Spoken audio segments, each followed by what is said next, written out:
Are కృష్ణన్న చేసిందని తెలిసిన తర్వాత ఆర్ కృష్ణన్నతో మాట్లాడాలి.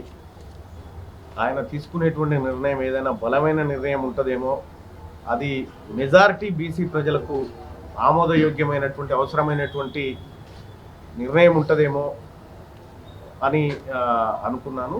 అదేవిధంగా ఇవాళ కాంగ్రెస్ పార్టీ కూడా ఆర్ కృష్ణయ్య గారిని ఆయన చేసినటువంటి పోరాటాన్ని ఈ అన్నిటిని దృష్టిలో పెట్టుకొని ఇవాళ బీసీలకు కామారెడ్డి డిక్లరేషన్ అమలు చేస్తూ రిజర్వేషన్ పెంచుతూ అలాగే చట్టసభల్లో కూడా అవకాశాలు మెరుగుపరచాలనేటువంటి అంశంతో కాంగ్రెస్ పార్టీ మేనిఫెస్టోలో పెట్టింది. బహుశా ఆర్ కృష్ణన్న అడుగులు కూడా అటువైపే దగ్గర ఉంటాయని మేము అనుకుంటా ఉన్నాం. ఏదేమైనప్పటికీ అల్టిమేట్గా మా అందరి ప్రయోజనం బీసీల ప్రయోజనమే కాబట్టి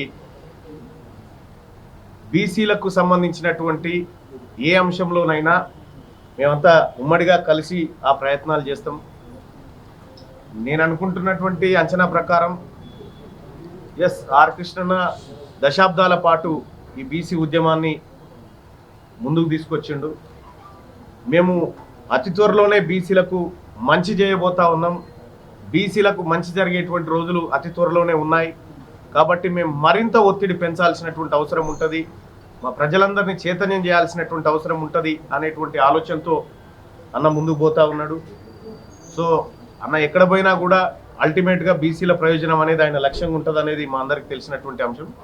మేము కూడా చెప్తా ఉన్నాం ఆర్ కృష్ణన్నని, ఇప్పుడు అటు 2-3 పార్టీలు వాళ్ళ నిర్ణయం తెలపాల్సింది బీసీల రిజర్వేషన్ల విషయంలో కానీ, ఆ తర్వాత ఆ స్లాబ్ ఏదైతే ఎత్తివేయానో ఆ విషయంలో కానీ తెలపాల్సినటువంటి అవసరం ఉంది.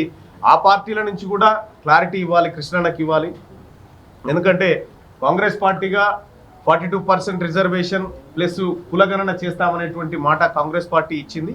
దానికి నేను కూడా కృష్ణన్నకు హామీ ఇచ్చినాను గతంలో, అన్న నాది బాధ్యత అని చెప్పినాను కాంగ్రెస్ పార్టీ నుంచి.